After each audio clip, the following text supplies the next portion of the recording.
তোমার সাথে এই বুইড়া বেটাকে আমার তো সন্দেহ হচ্ছে আপা।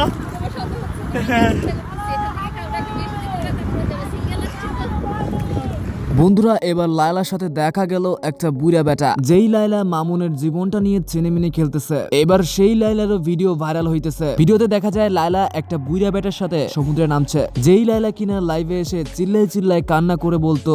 আজকে সেই লায়লার ভিডিও ভাইরাল হইলো। সমুদ্র বিচে লায়লা এই বোটের মধ্যে এই বুড়া বেটার সাথে কি করছে। বন্ধুরা বাংলাদেশের টিকটকার প্রিন্স মামুন আর লায়লা মজনুর লায়লার মধ্যে ঝামেলার কথা তো আপনারা সবাই জানেন। আসলে ওদের মধ্যে মেইন দোষটা আসলে কার? কয়েকদিন পর মামুনের যেমন পূর্ণদৈর্ঘ্য সিনেমা ভাইরাল হতে দেখা যায় বাংলাদেশের আন্ডারওয়ার্ল্ডের নায়িকাদের সাথে, তেমনি আমাদের লায়লারও কিন্তু দেশি বিদেশি মজনু রয়েছে, যাদের সাথে সে মাঝে মধ্যেই সমুদ্র সৈকতে ঘুরতে যায়। 2020-21 সালে লায়লার সাথে যখন প্রিন্স মামুনের প্রথম দেখা হয়, তখন লায়লার টাকার লোভ আর দামি দামি গিফট এর লোভ দেখিয়ে মামুনকে পটিয়ে নেয়। তখন মামুন ছিল বাংলাদেশের টপ টিকটকারদের মধ্যে একজন, আর লায়লার ছিল কোটি কোটি টাকার ব্যবসা। আর যেইটার সুযোগ নিয়ে লায়লা মামুনকে টাকার লোভ দেখিয়ে পটায়। লায়লার কোটি কোটি টাকার ব্যবসা বাড়ানোর জন্য একজন সোশ্যাল ইনফ্লুয়েন্সারের দরকার ছিল, আর সেই সময় লায়লা নিজের সব ব্যবসা মামুনকে দিয়েই প্রমোট করিয়ে নিয়েছিল, কারণ মামুন সেই সময় বাংলাদেশের খুব ভাইরাল একজন টিকটকার ছিল। আর বর্তমানে এখন মামুন বুঝতে পারছে যে লায়লা আসলে তাকে ব্যবহার করেছে, তাই